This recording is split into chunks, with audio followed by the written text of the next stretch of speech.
Hi, this is Sheila with Conscious Conversation Central, and today is Wednesday, January the 23rd, 2019. And of course, we're thrilled to be back again this evening with BZ and, of course, my housemate and friend Lisa. And so we had talked about doing this one last night, but BZ wanted to have some visuals to share.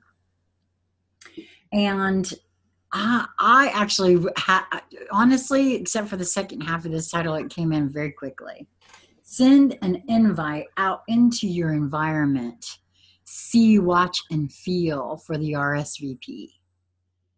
Because that's what we've talked a lot about recently, is being open to the environment. And you're talking about actually playing now. Sending an invitation out and then seeing what happens. And you've got some visual and audio. I think you said you were going to share on this one too. Yeah. And it's playing back and forth in the moment. So, excuse me, sometimes it can be an RSVP where there's a little bit of a delay. But usually it's happens right away and there's a conversation, a connection. So different, from your side and the other side flows right then and there. Mm-hmm. Yeah, I've noticed that a lot. Like I said, with my phone, I'm interacting with my phone quite a bit. I'm interacting with all sorts of other things in my environment quite a bit, but not in this way. Not specifically setting out to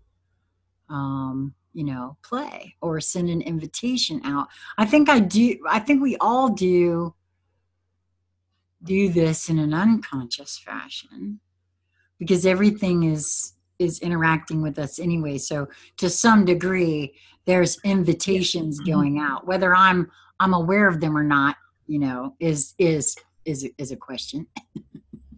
Yeah,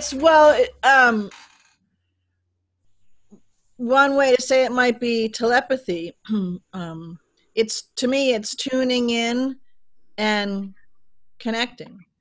And then you have the conversation, you have it unfold and that connection with someone, sometimes if you're connecting with someone on the street, you may stop and say, how's it doing? You may ask a question. They may ask you a question. You may just make a comment about, the weather or this, that, and the other thing, or smile, but that's connection. That's a conversation, right? And so everybody, we're going to play with today, everybody is doing this already, but most people don't realize that they're doing it. They're so busy doing everything, this, that, and the other thing. And so they just discount it. And a lot of it too is they don't trust themselves. And they don't honor that connection, and they think it's something else, or again, power outside of self and stuff like that. Yeah, the word coincidence keeps coming up in my head. Yeah, it's always been it's just a coincidence. Yeah. That means nothing, right? Yeah. And the cool part is when you start to notice, to realize, to pay attention that you're doing this, and then you do it intentionally. Well, you're doing this all over the place, and it's so fast and so rich and so magical that it's really delightful. And knock your socks off. Okay, whoa, that's a little freaky kind of a stuff, because it's going all the time. You can do this with I've done the routinely is all the time now. It happens all the time now. It's probably been the last week and a half, 2 weeks, maybe a little longer, maybe since the beginning of the year, where it happens all the time. So I can have this connection with a human being and do it. This one today, I have some of the visuals is all about different other beings that aren't human. And one of the things I wanted to start it this way is that I can show you some of the physical manifestation of it. And And as we talked about, all three of us were talking about it last night, that when we share some of these different experiences and stories as an illustration, so often, in fact, I can't really think of a time where it hasn't happened, where someone says, oh, that's what that was, or, oh my gosh, because it's, the moment that you blew by something or didn't trust or whatever comes reeling back to you, and you go, wow, so then you can see it and notice it. Yeah. Well, that's why in my view, what we are doing with these conversations is so important. And, Sophia Love actually hit it very, very clearly. I felt like telling stories to each other, sharing our experiences, and just like we're doing here, it has for me called my attention to, oh yeah, and that's important. So and I do feel too that that's partly why I'm driven to do this with you ladies, because this kind of thing that we're talking about actually happens all the time. And as more and more and more folks do experience it, those of us who are comfortable and have been experiencing it for a while, sharing these is key, I feel. Yeah. Because it helps. I know, first of all, when you start experiencing some of this stuff, when this was happening last year with Lisa and I, and the television actually answered me and said, yes, that video is talking to her. I'm sorry. I thought I might come unglued at first. A person that's not seeking this at first might flip out if they don't have at least one or two people that sound at least like they're saying a little bit, that are willing to share their experiences. Yeah. And so I want to honor both of you in this moment of now too, for taking this journey with me, because I feel like what we're doing here, that's why sharing these kinds of things is so rich in and of itself as well, for me anyway.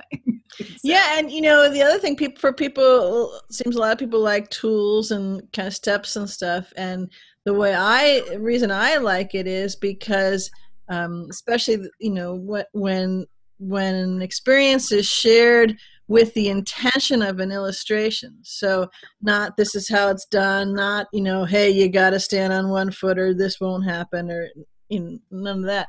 But it allows someone to then take that as a tool, and then they immediately, configure it so that it's their tool with their stamp on it, because their experiences immediately meet it and go, hey, remember, Psst, you remember that time? Yeah, because I have found a lot of what we've talked about as we've shared these sorts of experiences, okay, not all of what BZ has said works for me now. Not all of what Lisa has said works for me. Nope.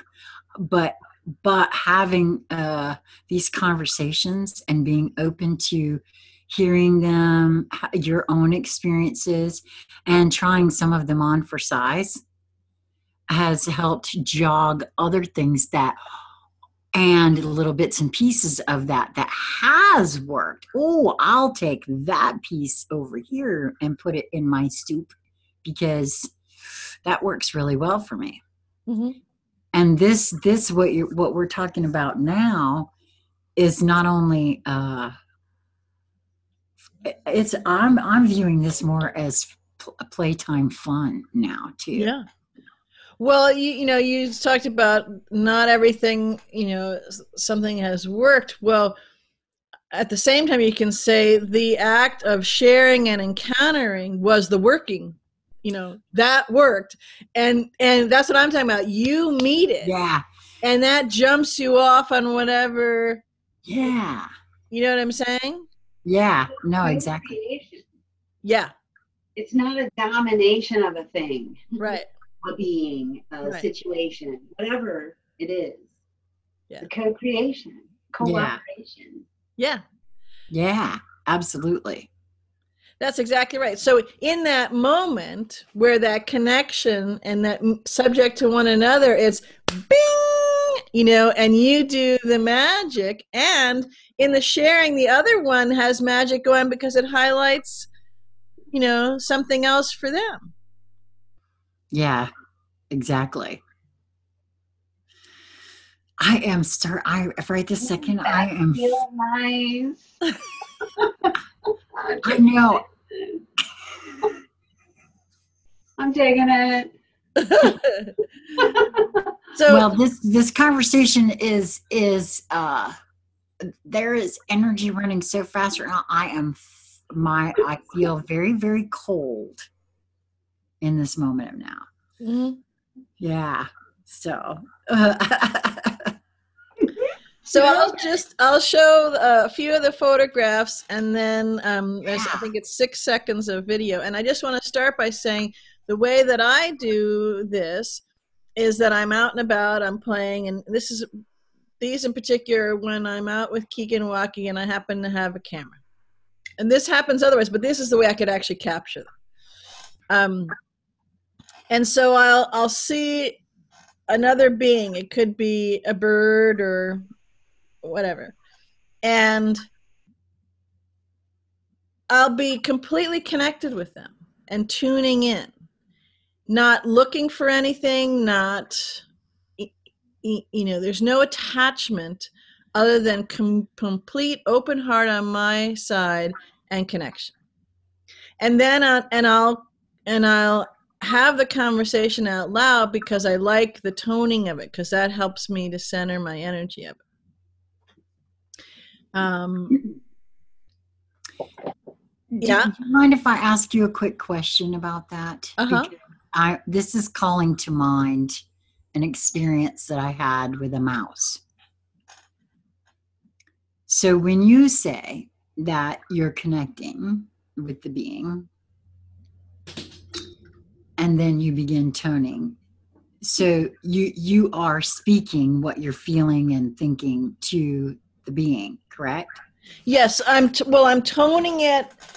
I'm toning it energetically, and I'm toning it. If you're standing next to me, you can hear me verbally toning it.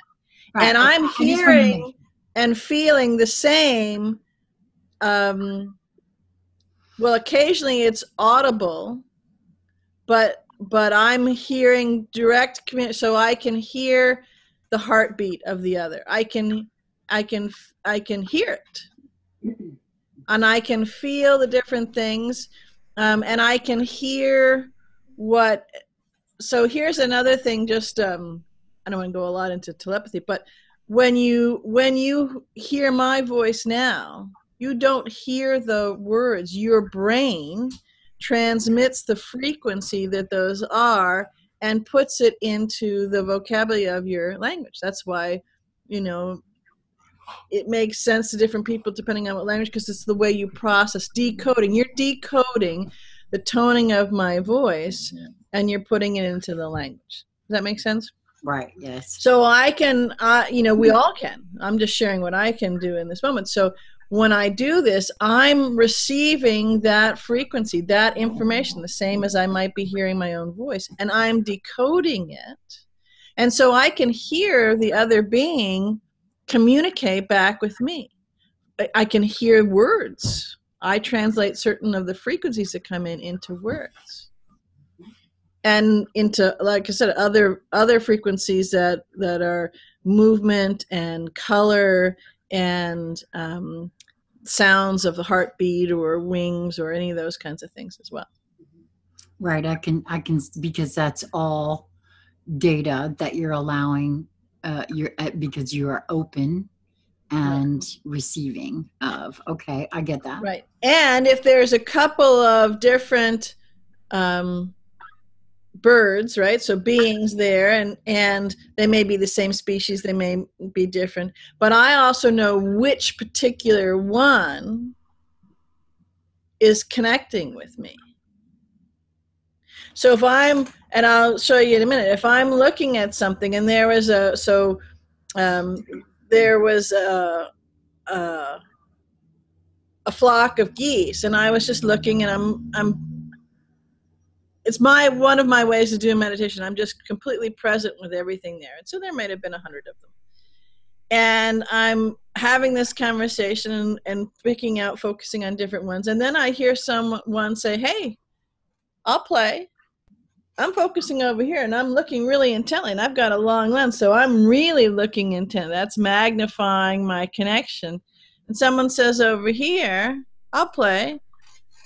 So I tune and I know immediately which one is. It's not that there's with a sign going, hey, I'll play, but I can zoom in on them with all of my reading abilities. That make sense? Yes. Now, Lisa, would you, because I know that you are very good at this. Is this kind of similar? I'm sorry, I'm not conducting an interview, but I'm very, very interested in this moment and now. So and Lisa, because Lisa can do pretty much the same of what you're. Everybody can. I get that. I get that I can. I'm not all that great at it yet, and this is my mastery you're watching here. So Lisa, is this pretty much the same for you as well? It is, yes.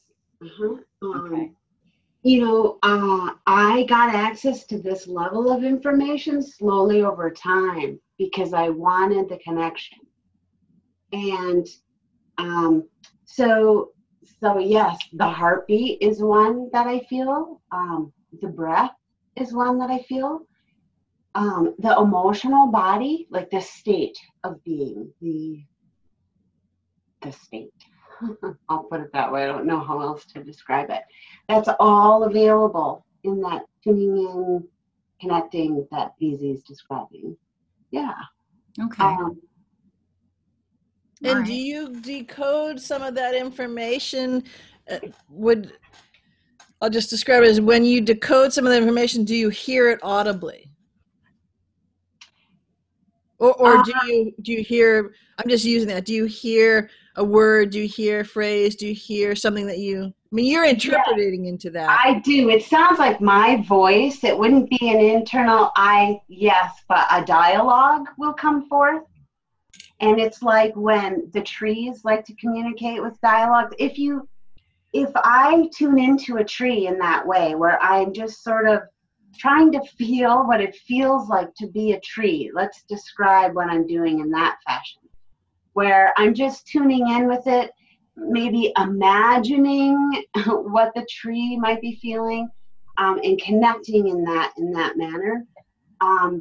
Dialogue will come too, and it felt like sermons to me because there were so many words. I mean, and it was metaphor, and it was a lot of metaphor.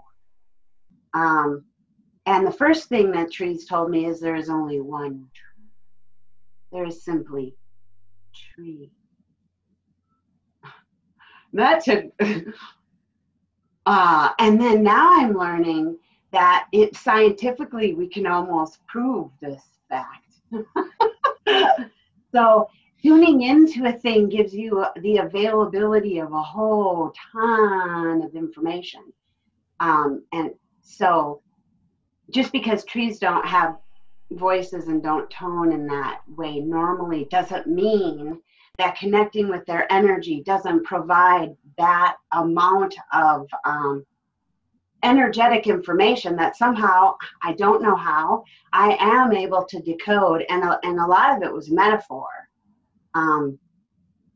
This kind of information I get would be like a visual, sometimes even sometimes I'm looking at a thing, and that creates the, for instance, I'm just going to use this. I was waiting on a friend. We were going somewhere, and I pulled up in front of her house. I didn't want to go in. want her to hurry along. So I'm waiting in the car, and I'm noticing that she's in townhouses. So there's rows and rows on both sides of me of homes.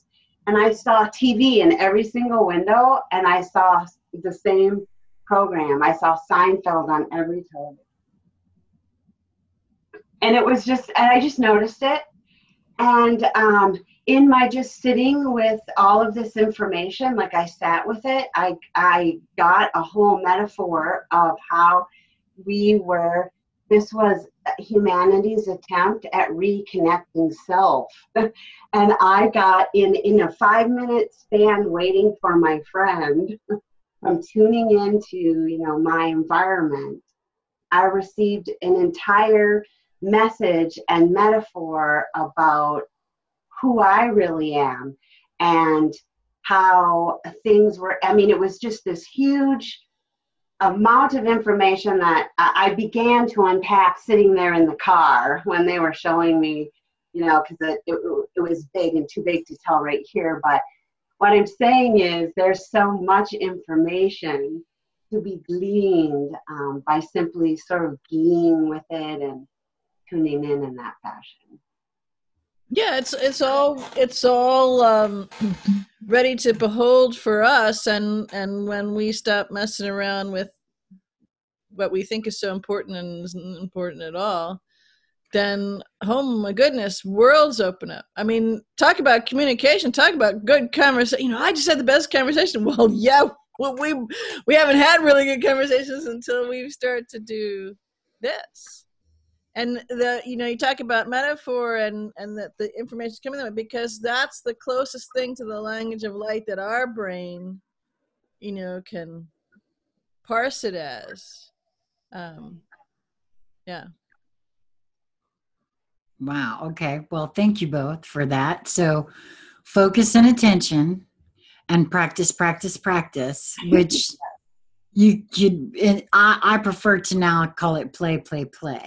Yeah, play. And Yes. again, because there's no attachment. Right.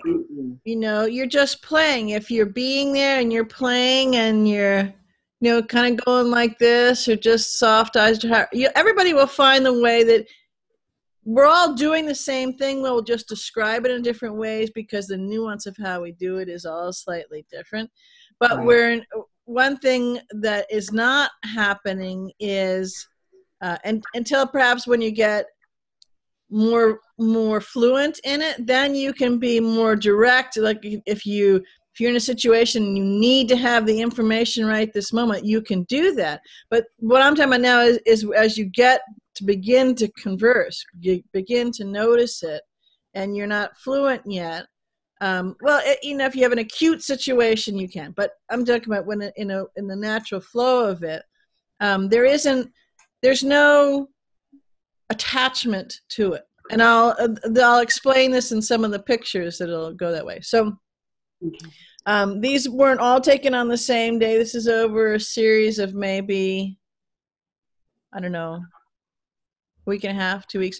The very first couple I was down by a river and I had done a rambling and I had done I think someone asked a question or something. So I did 2 little short videos and I had to go. I had an appointment I had to go to and I was kind of packing up and I was nudged to walk downstream for a minute. And I was already kind of having this conversation, but I didn't know who or what I was having the conversation with. So in other words, it was me having a conversation with me and someone else was also starting to join that conversation. Does that make sense?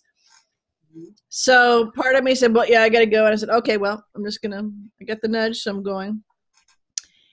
And I had my camera with me and I was kind of looking around and it sounds funny. I interpreted it as I was thinking about egos because Keegan had right in between the 2 videos I made, he had been out of line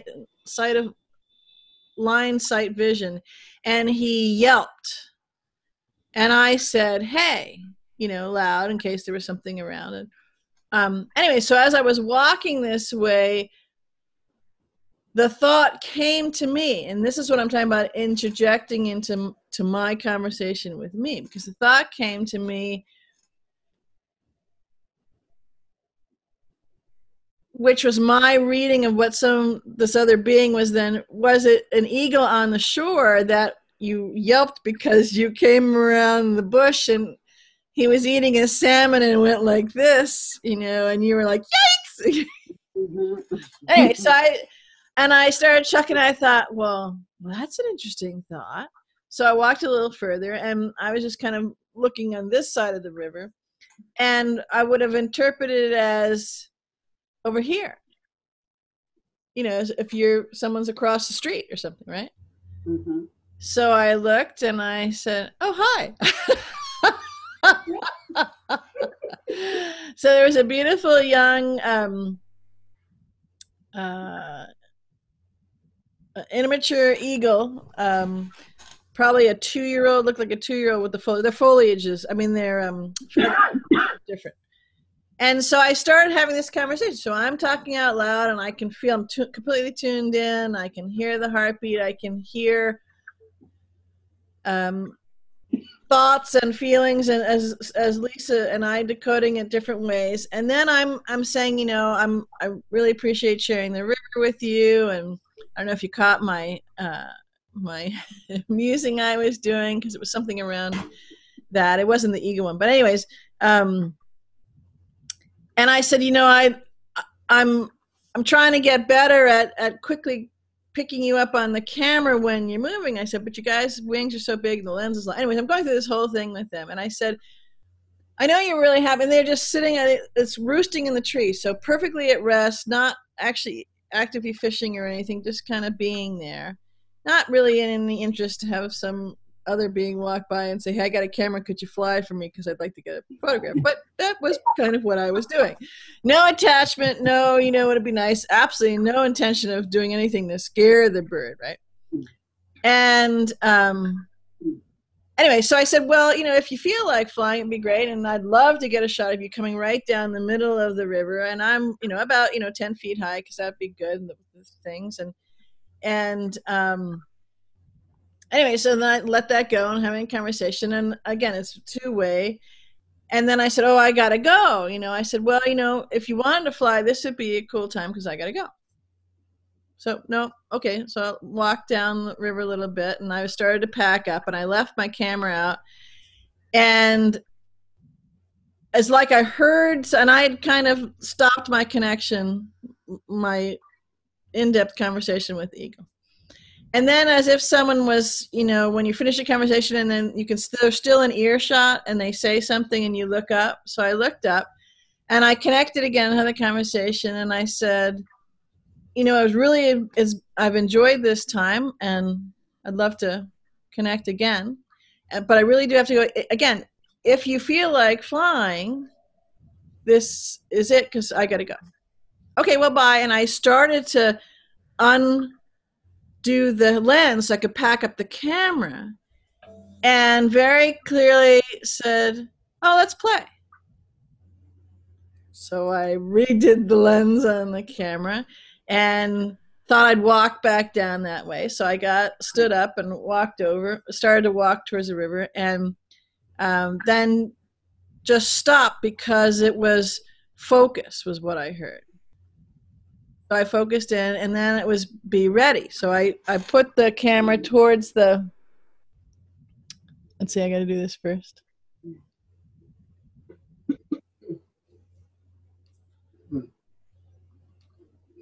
Good advice. Anyway, focus, be ready. Yeah. So I focused on the bird that was just roosting in the tree. And so ignore this picture for a minute. And then very clearly be ready. So I was ready. And then it was InJoy. Aww. And that was the bird taking off. Wow. That is beautiful. That is, what a shot, too. And then I had to laugh, because remember I had said, let's see, how will this let me do? How do I change? Well, this is annoying.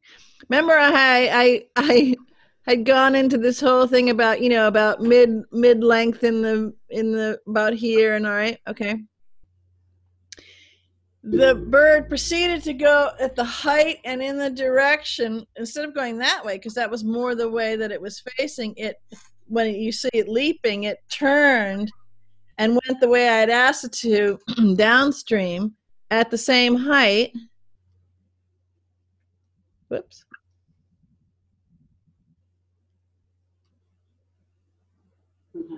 Flying, so it's flying directly across from me. As it flies. How gorgeous. Right there. That's beautiful. So that was one. And then there was another day. I was at the place I did the rambling the other morning with all my friends. And I was having various conversations, and so lots of different things transpired. Some of the photographs, I got photographs, but they were too soft to bother to show. But one of them I was looking at because there's beautiful scenery. This is over by the Puget Sound, and I'm looking back at the mountain ranges. And there's different flying, and I was one particular hawk. This was a red tail that I was connecting with and tuning in and conversating with. And I said, well, you know, it'd be really cool if you could do your flight where you're not too far away so I can get a nice sharp focus. Have you with Three Fingers Mountain, which is actually my mountain, one of my mountains right here, right behind you, because that would be a cool shot. Again, not attached. I'm just having a conversation. Like, you know, if you're someplace and you're walking and, right? Right.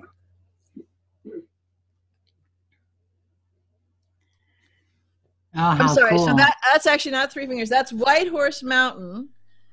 And right here you can see the red tail. And some of these look like ship clouds, but yes. I was thinking the same thing. Yeah, they are. So anyway, so that was happening. Okay, and then I had so I'll finish with this last series of things. This was the other morning that I went. So it started actually the night of the 20th with the super moon and the eclipse and all that kind of stuff. And so we had gone out. We knew when the moon was rising, and we'd gone out around here. And unfortunately, the clouds were thick, and so we went a little. It was dark now, and we went out and we went for a walk, Keegan and I, for a bit, and we could feel the moon. We could feel all the energies. We could play with all that, but no clouds. And I was, oh, well, that's too bad. But it was a nice walk, and so we came back. And phone rang, and a friend called and said, "Oh, you know, have you seen the moon?" I said, "No, unfortunately, it's too cloudy here." And I said, "Wow, that's great." So now I get this whole description from Seattle, downtown Seattle, about this thing, and so obviously this was a message from myself to myself. They said, you know, "Oh, you can go out." I said, "Well, I guess I could drive west, just get in the car and drive west, and keep looking behind me, and when I get out of the clouds, I'll be able to see it." So okay, so I did that. So that's where I sent the selfie to you guys. So we drove a bit, and there's a big bridge, and so I'm right on the Stilly, and Keegan is game to do a lot of this kind of stuff, but it's pitch black out because there's lots of clouds. We're on a bridge that he's never really walked on, and we're trying. It's the first selfie I've ever taken of me and Keegan. I've never taken a selfie before. That is not an easy maneuver, by the way. Right? And especially if someone has a long dog nose, you know, it makes your arm even shorter. Anyway, so it didn't come out too bad. So we did that. Not at all. Perfect. And then as soon as we got home, we parked the car and looked up, and there was the moon, bright as could be, no clouds. And so we did a whole thing there.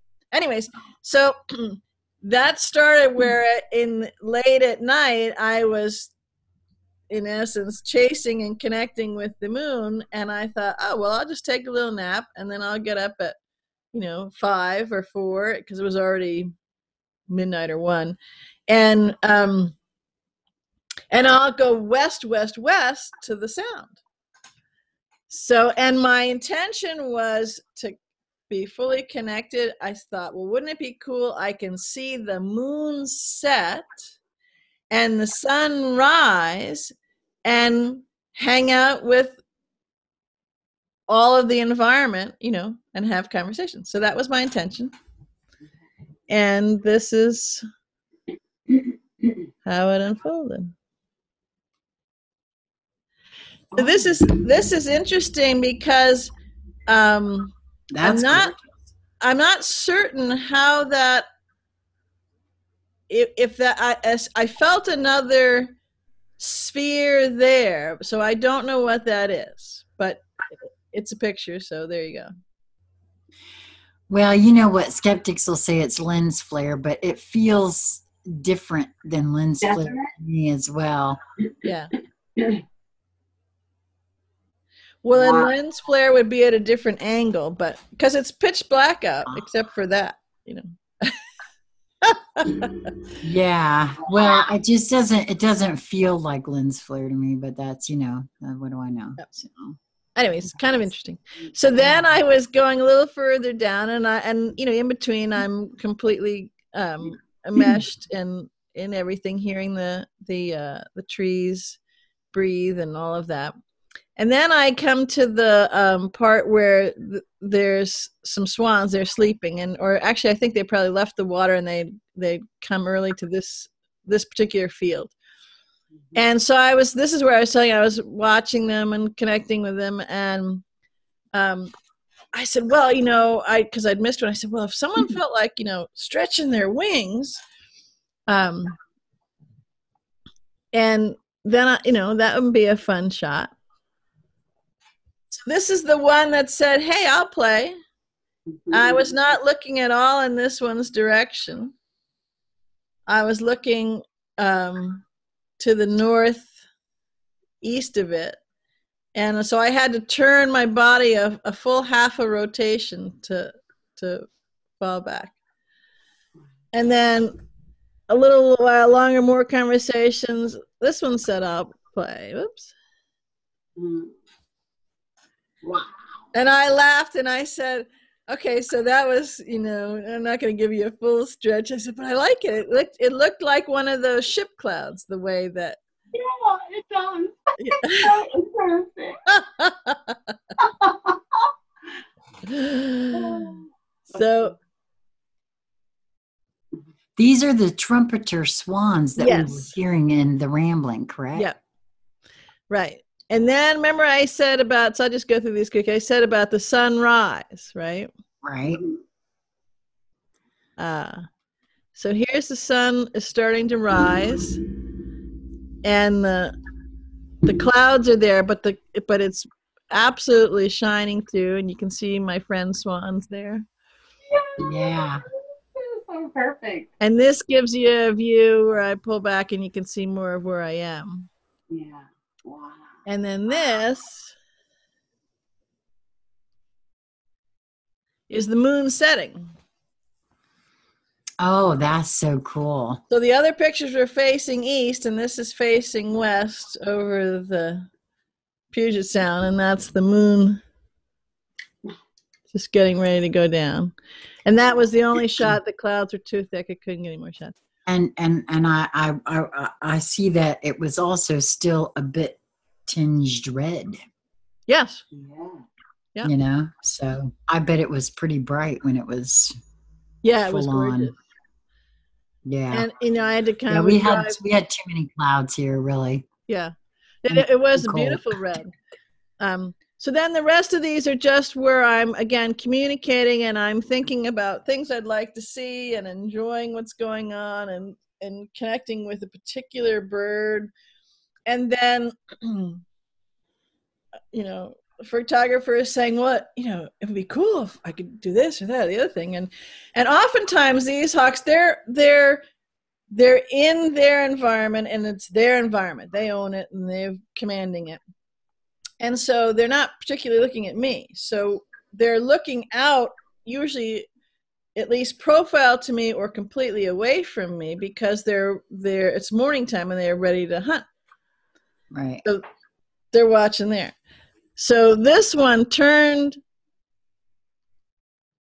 its head as I was conversing with it and said, and we then had an eye-to-eye conversation with each other. And then there were a couple that were having dog fights in the air.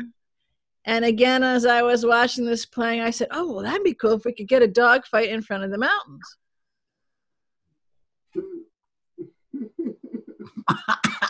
Wow. So that was pretty cool. Yeah. Because where they dog fought, however you say it, across the field, because where they were doing it when I had the thought, it was not the section of the field where the mountains were. So they had to travel in their whole spinning and diving thing to get over there. Wow. And then, let's see. And then this is another one where there was, this is a little later in the morning when there's complete focus and I'm connecting. And this particular hawk was intently looking out at the field. Actually, this is the more marshy part. And, turning its head and looking. So its back is to me and it's facing south. And it's looking, but I'm connected to it. And it's like, if you're eating something for breakfast and someone's watching the river, they're fishing a pole or whatever it is, so they're involved completely with what they're doing, but they hear you. And there's a couple comments here and there, right? Right. And so I think I might have been saying, okay, well, have a great morning and I'm going to go do something else. And so it turns and looks right at me. And it said, I'll play, be ready. So now it's flying, when it takes off, it's flying a completely different direction than where all the action was that it decided not to get. Whoops. And there's a whole series of shots after that. But it's one of the things, the reason I mentioned the ready is because that's part of my conversation would have been that, I said, I'm having so much fun being tuned in and watching you that if you could give me a heads up, that would be helpful so that I can put the photographer overlay on that and get the lens right and be ready, as if I said, I might have said, I'm kind of dreamy and connected, and so it takes me a minute to get the linear brain hooked in. So, don't be subtle. When you're ready to go, let me know. And then as I was leaving, all packed up in the car, we're driving down, I heard a whisper, and I looked up, and in the tree was this one. And he then, I don't know if it's a he or she, looked down at me. Mm-hmm. And I said, well, have a wonderful day and see you later. Yeah, that is awesome. So I just, one last thing I want to, so I have this queued up, let's see, is that there's audible stuff as well. So in this, let's see if it's still. You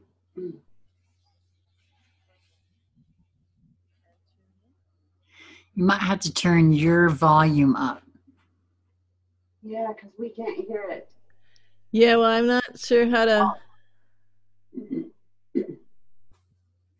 Huh. Okay, well, I'll do it this way. Whoops.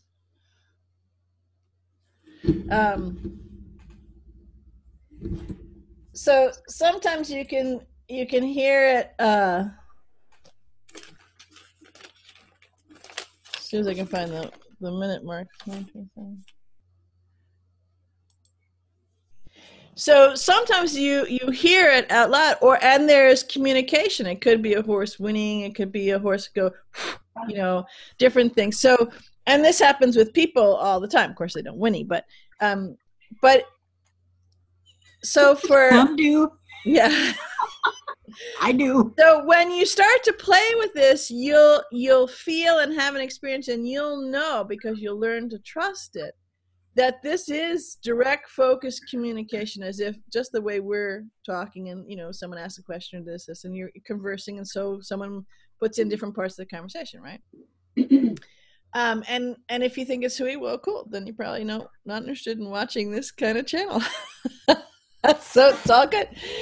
But occasionally, well, it happens all the time, but occasionally I'm able to capture it where I'm having the conversation. Actually, this is an example of when I'm doing a couple things at once.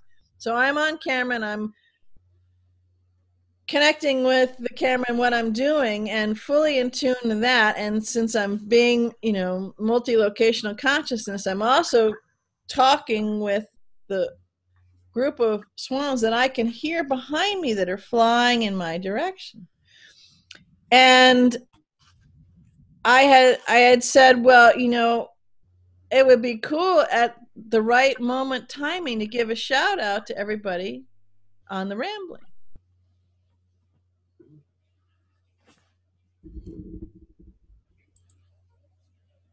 And let it all go. Just put it in the box for a moment. Yeah, we can't hear you very well, BZ. Oh, yeah, we can hear that. Well, what I was playing is in the conversation I was saying, you let it all go and put all the other, what I just talked about, the doubt, the worry, this isn't happening, whatever it is, in a box. Let it all go and tune in. And at the moment that I said tune in, they were right about 10 feet over my head, and they all did their honking. So if that's a coincidence, that's a pretty darn accurate, scripted to the end of. So anyways, that's just some of the things that were kind of fun occurrences. I could get it on camera, on audio, or something like that. But this happens with everybody. Oh yeah, I am absolutely convinced that it does happen all the time with everyone. And it happens more with me than I even realize. And I'm looking for it now. I haven't practiced it in the way that the two of you have. I am beginning to do it more and more and more because it's fun, first of all. And, it was more like, before it was more like just, well, if something came in and I got it and I followed it to the end and played my little sleuthing game, all right, cool. So that's one way to do it, right? But I kind of like what the two of you are doing because it's more interactive, it's more proactive, it's more intentional, yeah. Intentional and it's also stepping into who you are, quite honestly, in a very directed way, more than what I've been doing, which is more of a sit back and quite frankly, it's almost a show me attitude. Not that I have that, but you know what I mean? It's well, not approve it because I don't have that either, to be honest, but it's okay. It's been more haphazard, lackadaisical, not, like I said, not proactive. Yeah, and this is for me, and sounds too like what Lisa was describing, where it's more intentional. So it's more in the flow and the rhythm of what you're doing. Just like you walk down the street and you look at the stoplight, if there is then, or your stop sign, you move. So it's all these kinds of things. Or you're chatting with somebody, you come to a curb and you both stop, and you may notice what's going on and go back to the conversation, right? So there have been times in work situations, these two couple examples just come to mind where, and you don't have to be physically right. So in this place, the camera is the tool that I use to show you some of, you're sharing my experience right then and there of what happened. But you can do this remotely. So I could connect back with this particular eagle, right? And say, oh, hey, I've got a few minutes. I can come back down the river, just checking in. Are you down there? And where would I find you? And I've gone and found them. This particular one has the way that the feathers and the plumage coloration right now has a circle right on its lower breast.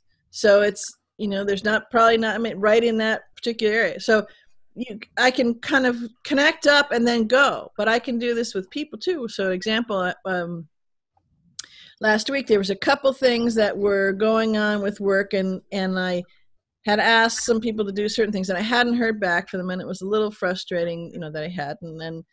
And anyways, and so I was doing something else and it made me think of that. And I said, well, it really would be nice if I could get this information right now, because I need to do this and I'm tired of waiting. I want to do this. And I hadn't even finished that whole thought, and my phone is ringing and they're saying, hey, I want to give you this information. I got it here, right? I just thought of you and I want to give it to you right now. And I said, thank you very much. And I said, okay, cool.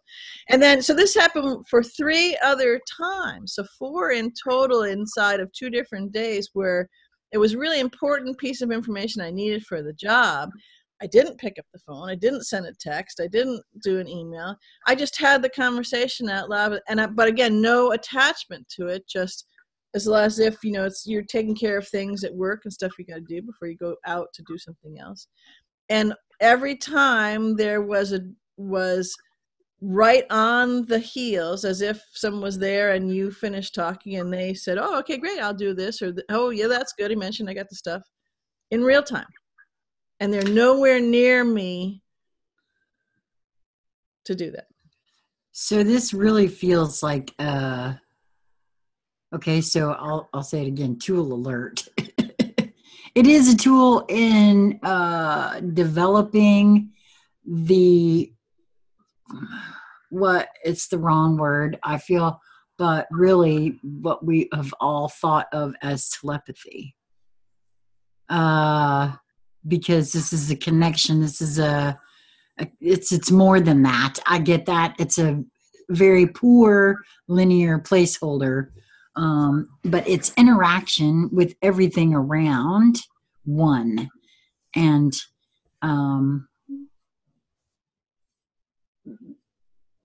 just being first and foremost has to be open to hearing it, seeing it when it happens, recognizing it, that sort of thing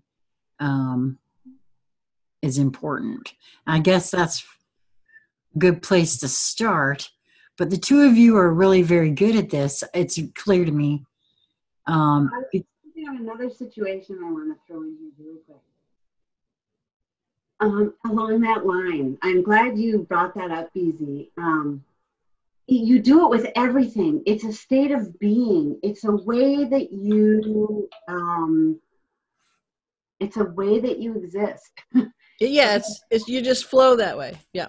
Yes. And so I was thinking about how at first I remember I lived in the Washington DC area, and the traffic there was horrific. No one has a good relationship with the traffic. I'm getting somewhere. By the time you get there, you're so frazzled, right? So I was trying to cope and reframe what was happening to me on my daily commutes, and they were long and getting longer, and it was just getting nutty.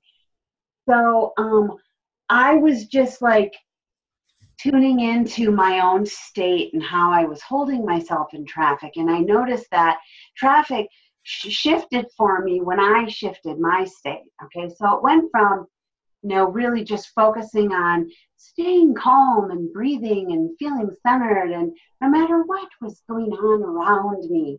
So I used the traffic as a meditation, right?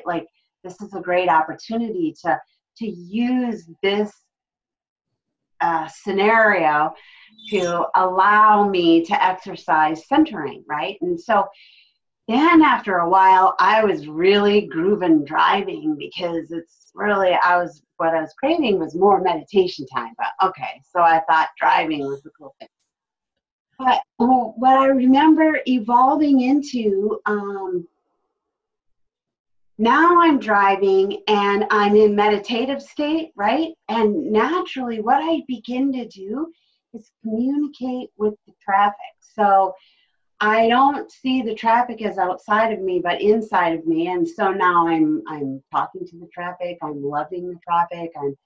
I begin to see it as a well choreographed, because back then I was still listening to music a lot. It was the radio was always on, and I could observe this well choreographed dance that me and the traffic would experience. And then I would also get there, 5 minutes before I left the house. I don't know. What I'm saying is, there's no way I should have arrived in the time that I was able to arrive, based upon the physical conditions of the situation. It should have taken me an hour, and I got there in 25 minutes, like, just because of this dance where there was just like breath, like, oh, may I, would you mind? Oh, yes, please. And the C parts, and and it's not I got to get there before you. It was just this delicious flow of breathing in and out. And how about if I shuffle this way, and you could, you need to, I don't know what it is. Coordinated cooperation on an energetic level is what it is. Yeah. And it was so gorgeous and beautiful to participate in. And I arrived at my destination, frazzle-free, and actually a little floaty because of the great thoughts I had on the way in. Well, and that's why I want to make because what I'm noticing with the two of you, because you're more practiced at this. You are you're mastering this. You've honed this skill quite well. And I guess what I'm trying to say here is, well, it's a message to myself because it's just something that I have not done. I haven't. And so I would be willing to bet that there's lots of us out here that, that's really cool. I've experienced a little bit of what Sheila's talking about, but, probably about as much as her, which, isn't all that great. And so I wanted to point this out because that is the key. Playing with this, practicing with this is what I'm hearing, because you two are really great examples in regards to that. And having BZ introduce the energetic of quantum play feels delicious in that this is play, because it's not attached to how it shows up or anything. It's a conversation with a mouse on a street corner. And it's okay to have that. Yeah, because that's the frequency in which you hold your being and the whole play. And so, yes, it can be, a photograph and here and the other thing. It can be, but you can use it for all sorts of things, provided that you get yourself in the frequency that flows with that, which is not attachment and, and not forcing something, right? But it's commanding how your energy is. And then Lisa's not forcing the traffic out of her way, because if anybody's ever been in DC traffic, well, that's not going to happen. Because I'm more important. Right. So, but it lines up all the energy frequency.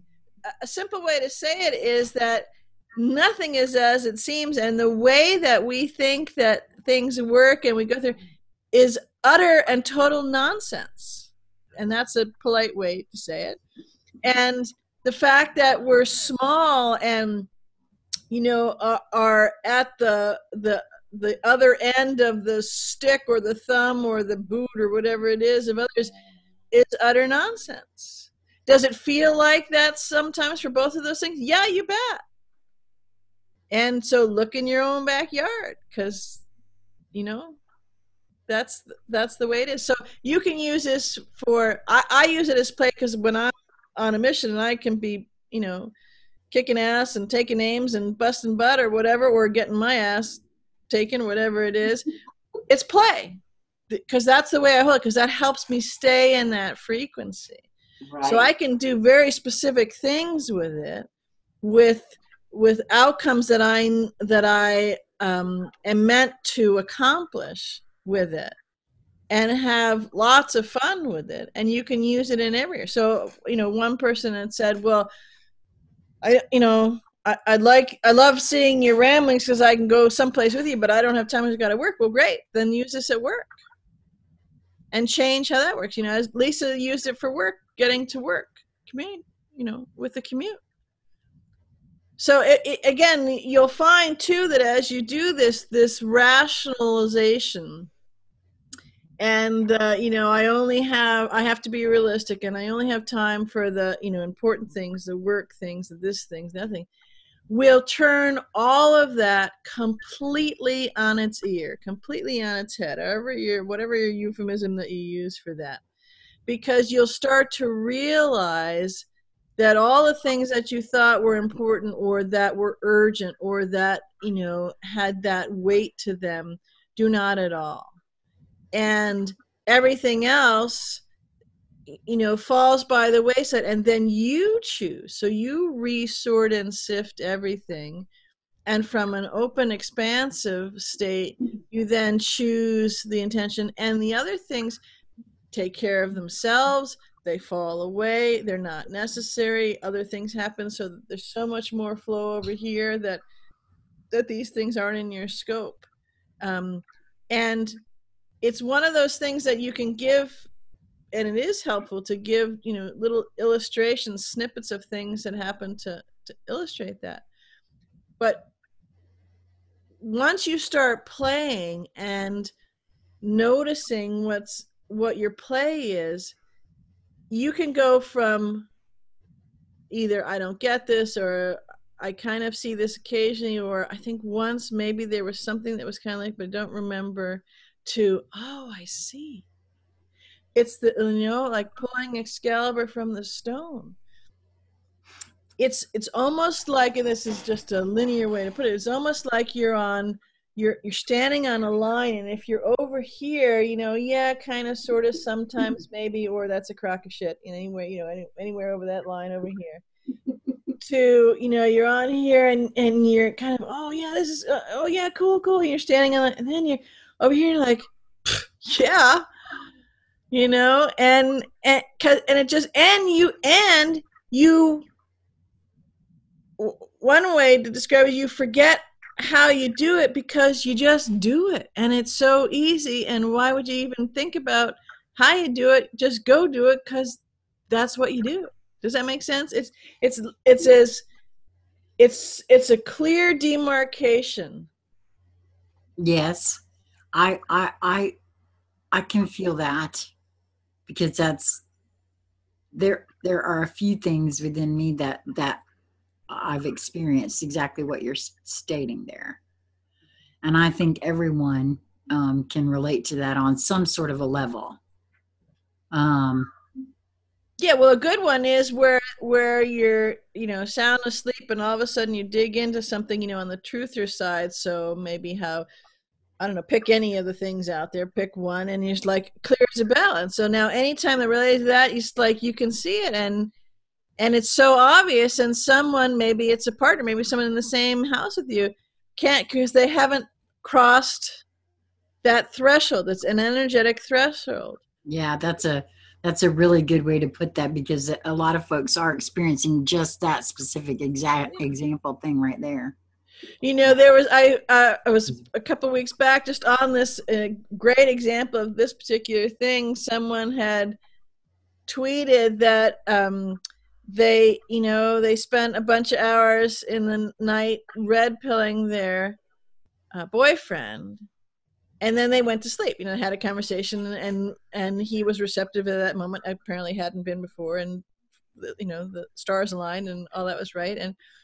And so she went to sleep and woke up in the morning, and the boyfriend's sitting there looking at her, and she opens her eyes and she looks at him, and he says, So he'd apparently gone over the he was on the threshold, you know, up here. It was over here, like, yeah, right, to over here, got on this, and then she went to sleep, and he leaped over the other side of that frequency and waiting for her to wake up, you know, right? And he says, we can't let them win. We've got to do this. And he starts rambling all these things. And at first she was like, huh? And then she burst out laughing because, you know, it just is. It just is so, you know. So that's just one example that more people may have had, you know, kind of can see that or have that happen for themselves. But it's just that distinct line. More. Yeah. Well, yeah, and I think it's going to actually start happening exponentially faster. It is, yeah. There was something, Lisa and I were on the IUV today looking at the Serial Brain 2 posting that you did. Uh-huh. And it smacked me right in the face, the metaphor. This is exactly for, in my mind, I'm seeing the same thing. It's a beautiful way of seeding consciousness for how to encode, decode, all of that, because now there's all the truthers that couldn't give a hang for what's that, ascension, what are you talking about, expansion, what, I don't get it. But as this decoding, because it's the same kind of thing. It is. Well, it's exactly what we're talking about. Just a different metaphor. Yeah. It's well, and the methods may be a little different, but it is exactly what we were talking about here with this invitation. In a way, if you can follow that, I see it as the exact same thing. It is. Especially in the truther community, the invitation was put out there. I'm sick of this. Let's get rid of it. Let's go now. And now there's all this decoding that, hey, if you follow the breadcrumbs. Yes.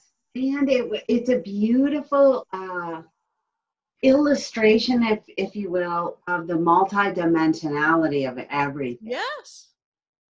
And it's a beautiful introduction of a whole new way of thinking and looking at the world. And you can't just apply it to one situation, which I kind of was, you know. And I mean, I realized that I did that with each thing. I had to wake up from each thing. I didn't just go, oh, wait, it's all false. You know, it was like little dominoes. I went, oh, that's you? Oh. And so, you know, now it's like we got to pick up all those pieces. Oh, wow. Yeah, that's what we're doing. We're holding all those pieces. Yeah. Yeah. I don't know. This is such an exciting moment for me. Today has been such a thrill. It's like that. So what you were talking about, BZ, where you just kind of think, I'm having conversation with myself about what direction I want to move or how it is I want to play. And I'm having more, you know, like, so now I've done this for a while, you know, and traffic was sort of instantaneous, you know, but some things were not instantaneous, you know, where there'd be such a lag time that I would forget, oh, I instigated that. Oh, hold on, that was me that started that. Now we're back there. Because, you know, too many sleeps happened and I am focused on this other thing over here. And now it's so instantaneous, this conversation, that you can't deny it anymore. I mean, you can't miss it. And this is, I think, why everyone is waking up to it, because it's getting more and more. It used to be subtle, where it's now obvious.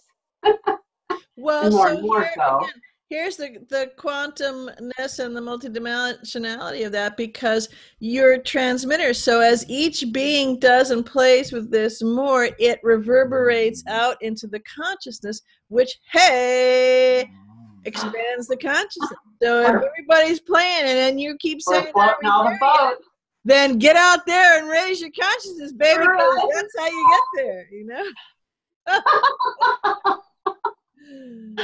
See what we're doing here? Yeah. It's an inside job, and everyone is part of this. Yes, and and honestly, it's getting more and more fun and more intriguing and interesting on, and all of that for me, the enjoyment of, I don't know, just the whole thing is all a huge joy. I mean, no doubt.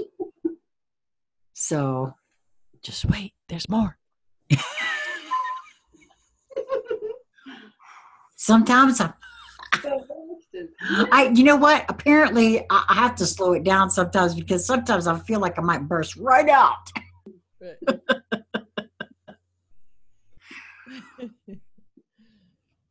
Well, this has really been a fun conversation, and Lisa's right. Today has really been a big day for us, and it just seems like every day recently has been just exponentially better than the day before. So did either one of you want to add anything else to this envelope? No? All right. Well, again, I want to honor both of you actually for honing your skill and sharing your experiences with me and everyone else in this energetic envelope as it moves forward, because I know I'm not the only one that didn't realize that, at first consciously, that this is the thing. I know it. I know we all know this. But I think I really am relaxing into the idea that I set this up this way so that I would be having this much fun at this time. So I'm okay with all that. Working out great. Yeah, I mean, so, and I wanted to honor the two of you for having done so and allowing me to peek into how you do you, so that I can see what part of your play I'd like to incorporate in mine. And so thank you both for that. It's fun. Thank you for caring. Delicious. And I want to say, oh, well. Right? Yes. Yeah. Right. So I also want to say to anyone that, I know that there are lots of us that have had these experiences, and I would love to hear from folks as you play. What are you experiencing? Mm-hmm. Share your experiences in the comment section, either on my channel, on BZ's channel, on the IUV, wherever you'd like, because I'd like to hear, your tools and things, how you're doing. What are some of the experiences you've had? Because let me tell you something, I think it's pretty cool myself to have interactions with other living beings that actually, like I said, I brought up my experience with a mouse. It was on a street corner, and this mouse was not that big. And this was right in a busy intersection. And I'm sorry, but usually field mice, and it was just a little tiny field mice are near fields, not a big old busy street, and I was walking around a building. It was a huge building out. It was a computer fix-it shop, and the traffic's whizzing by, and this little mouse, I'm walking around the corner, and he comes and stops right in front of me. And I'm like, oh, hello. Why are you by yourself? And he's just sitting there. Now, I wasn't tuned in enough with him. This is, before I was really rolling with all of this. But I sat there and spoke to him for a few minutes. and he never moved. And so just that all on its own was quite an experience for me. So I love to hear these sorts of things because I don't think that's, there's a lot there that I just wasn't focused and attentive enough to pick up from him. And perhaps that was his message to me. I don't know, It could have been Sheila Mouse. Oh, maybe so. You're absolutely correct, because I'm telling you, stopped right in front of me and didn't move. And I was like, well, I was holding a computer. It was heavy. I gotta go now. So, and he took off, and I took off the other way. It was so weird. And when I looked back, honestly, I didn't see where he went, so I'm not quite sure. That was very interesting. But I would love to hear stories about interactions that folks are having, because, like we were talking with Gina and her partner Tim earlier this evening, today actually, and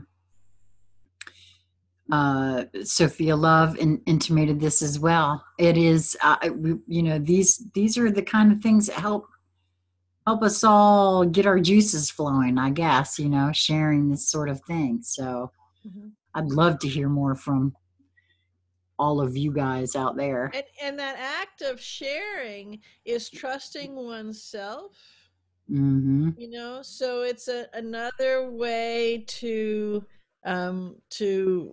flow and fully feel into that trusting of yourself. Yeah. Because a lot of times, people don't share because they go, well, they'll, mine's not good enough, or bullshit, So, well, yes, and there's always that little thing. For me, it used to be. It's not anymore. Like I said, I kind of got over that. But there has been well, what will people say? And I know that a lot of folks, or that I just sound crazy, or that sort of thing. And I just don't think that's the case. And so, well, at any rate, I would love to hear from anyone and everyone that would like to participate. And maybe we'll even do more of these going forward, to share other things, because I'm going to start honing this in a very intentional fashion myself. Is, I've had, not conversations. I get tree names. It's not something I've been diligent with, I haven't been fine with it. Right, that's what I'm saying. The two of you have honed this. You've spent time, you've dedicated, and it's with anything, if you don't put any energy into it, well, what's that old saying? You get what you pay for? Right. So I haven't paid it. Actually, something that just came to mind. So someone said, well, it's not practical. Okay, well, but I'll raise your it's not practical with, I'll give you something practical. So if I'm doing photography and I'm being very linear, got the lens and all this kind of stuff, and I, want to get better shots, right? Because that's something that may float part of my photographer boat. Well, if I get a heads up that this particular creature that I'm photographing says, I'm about to fly, be ready, I'd say that's pretty dang practical, right?